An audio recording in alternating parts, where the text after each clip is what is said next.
अस्सलाम वालेकुम जमाल भाई, ये बताओ ये क्या है? ये क्या है? ये जो बनाया गया है, ये सामने जो बनाया गया है, ये बताएं क्या मकसद है? चारे के लिए, भूसे के लिए।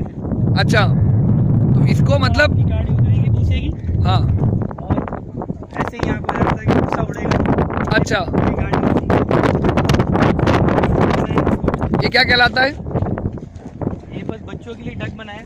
अच्छा, ताज़ा बच्चे हैं ना, यानी सर्दी वगैरह से बचाने के लिए। छोटे, सर्दी तो खैर अभी इतनी नहीं है यहाँ पे।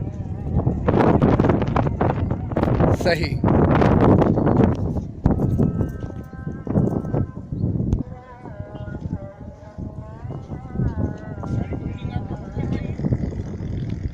ये जैसे ज़मीन है वो अलग है,